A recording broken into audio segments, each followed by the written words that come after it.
The clouds hung low that morning, gray, thick, and still, like they knew what the day meant.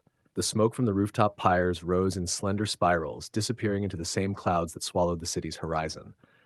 The world felt muted, save for the faint crackle of burning wood and the whispering wind across the ridge. Rakuto stood there, motionless, Kyra beside him, the smell of char and incense mixed with the dust beneath their boots. Three caskets rested side by side, makeshift but honorable. One for Taka, one for Gura, and one for Tanso, each marked by a single emblem of their old crew, a shard of the roof tile they once defended. No one spoke for a long time. The silence wasn't empty. It was heavy, full of things no one wanted to say out loud. Rakuto's eyes lingered on Taka's casket. His mentor's voice echoed faintly in the back of his head. "If you ever fall, boy, make sure it's from the highest roof." He blinked hard, jaw tight, knuckles pale from gripping the sleeve of his jacket. Kyra's voice finally broke through the still air. "They changed everything, didn't they? Even if no one else knew it. Taka, Gura, Tanso, they were the first to make rooftops mean something." She paused, eyes softening. "You remember when they made those rooftop plates? The ones that kept B-rank entities from crossing within a certain range? I used to think they were just trying to protect themselves, but I get it now. They weren't trying to survive. They were trying to give the rest of us a chance to live up there." Rakuto glanced at her. "You knew about those?" Kyra nodded slowly. "Yeah, Taka tested one near my block once. He said the rooftops needed rules just as much as freedom. Balance." She exhaled. "And they found it." Rakuto's gaze fell back to the caskets. "Guess they did." Kyra stepped closer to the flames, the reflection of fire flickering in her eyes. "The Empire initiation starts tomorrow," she said quietly, voice steady but low. "This fall, every Fang member that once wore the mark is dead. Every last one except for one, Captain Rick. He's the only one left from your line of roofs. Remember that when you walk through their gates." Rakuto frowned.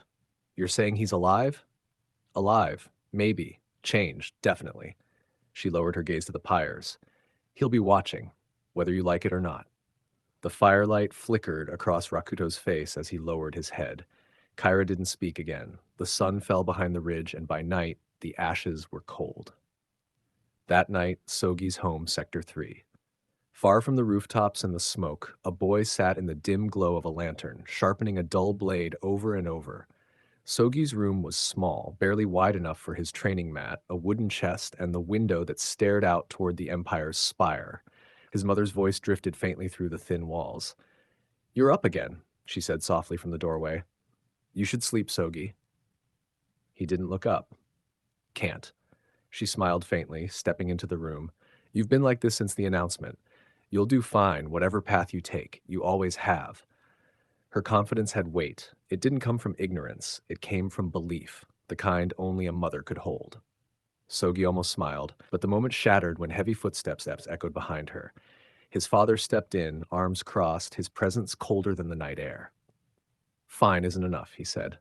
His voice was deep, tempered by years of labor and disappointment. "The world doesn't care if you do fine. You either lead or you fall behind." Sogi straightened slightly but didn't respond. "You think swinging that dull thing all night will make you ready?" His father pressed. "Discipline isn't a phase.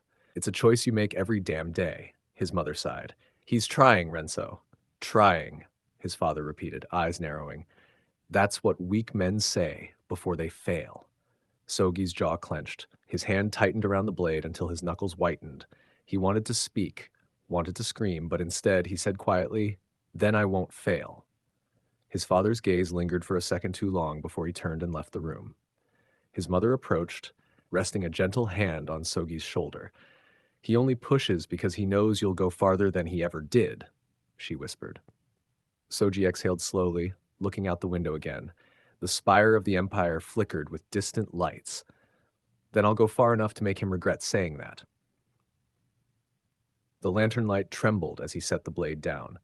Outside, the wind carried faint sounds of training bells ringing from the far-off barracks. The night before the initiation felt longer than any he'd lived. The morning broke hard. The open yard before the Empire's ivory walls was filled with recruits, some nervous, some eager, some looking like they already regretted showing up. Wind carried the distant sound of engines and banners flapping in rhythm.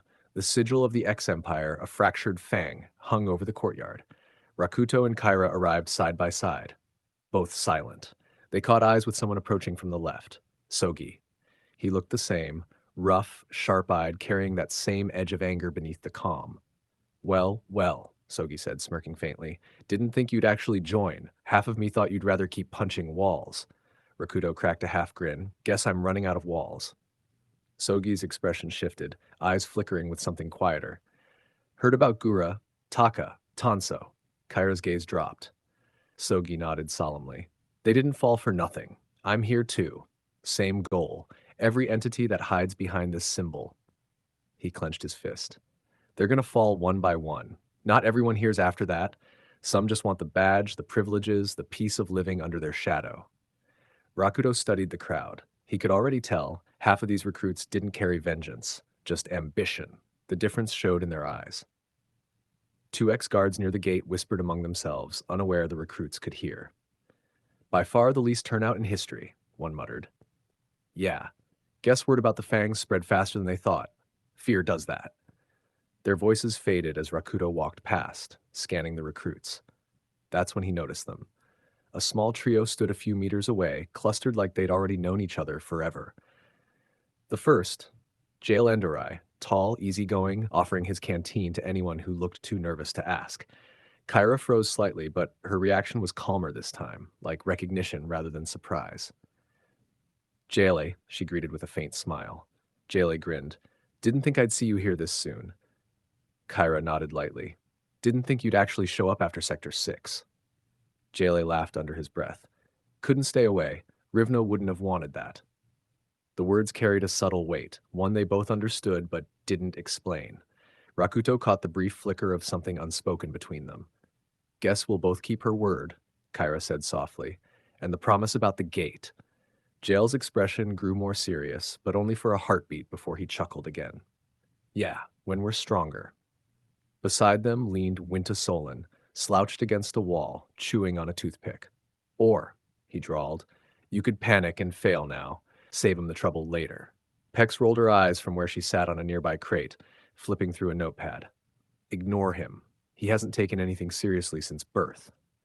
Winta grinned. And yet I'm still alive. Must be doing something right. Pex didn't look up. Luck isn't a skill. Rakuto gave a quiet nod of acknowledgement but didn't linger. His focus had already drifted toward another presence. A figure leaned against a nearby tree, arms crossed, relaxed posture, expression unreadable. Wait, Kyra murmured. That guy. Sogi followed her gaze and stiffened slightly. Leo Yamanati, he said under his breath. Trained with him for months, rival of mine. Then one day, just gone. Said he had a solo mission, never said what for. Kyra squinted. That's Rashk, isn't it? Rakuto nodded slowly. Yeah, that's what I heard him called back at the rooftops. Sogi's jaw tightened. His real name's Leo. Don't forget that. But everyone else only saw Rashk, the silent observer beneath the tree, watching like a phantom. He didn't move. He just watched them through the shade, silent as the wind. Moments later, the commander arrives. A horn blew. Every recruit straightened. Commander Brackle marched forward, coat whipping in the breeze, the jagged insignia on his shoulder flashing against the light. His voice carried like steel dragged against stone. Recruits! Silence swallowed the courtyard. I am Commander Brackle, he announced. If you stand before me, then you seek to rise beyond the level of the gutter, beyond the rooftops, beyond the rabble that crawls beneath this empire. You seek the mark of the Fang. He paced slowly, eyes slicing through each recruit. Some of you come for glory, some for revenge, some for nothing at all. Whatever your reason, only one thing matters: how far you're willing to go for the order. He turned sharply. You will face 3 phases of initiation, each designed to peel the truth from your bones. The first begins now. He gestured toward the building behind him. The written. Murmurs rose from the crowd. A written test?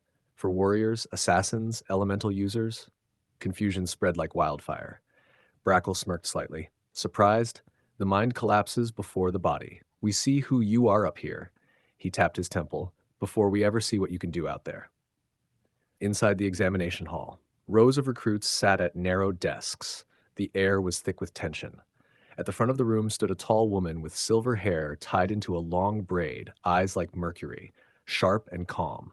She wore the insignia of the Ghost brand. "I am Commander Solora Vane," she said evenly. "Head of the Ghost brand division. Intelligence, infiltration, mental warfare. The written portion of your initiation will be supervised under my direction."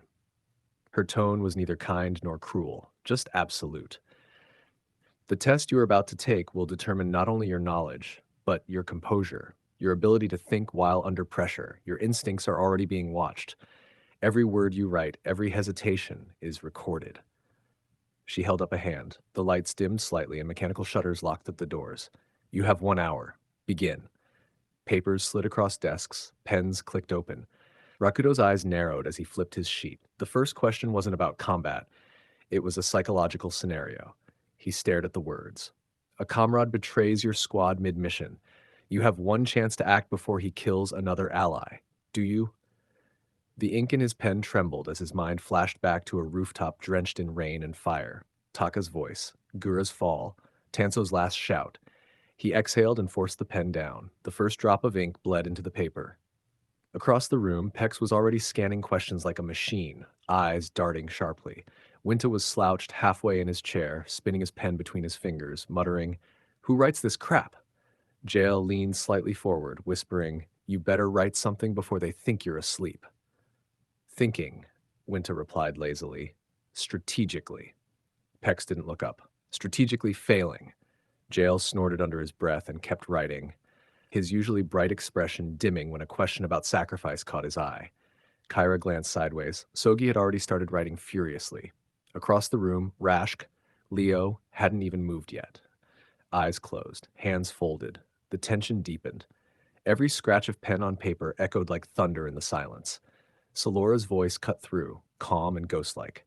"Remember, there are no right answers here, only truths you can't lie about." Rakudo's eyes lifted slightly, then lowered again. He wrote. The ink bled darker. The air felt heavier. And the test had only just begun. I start from here, I catch up with you. I don't do back on myself anymore. I start from here, I catch up with you.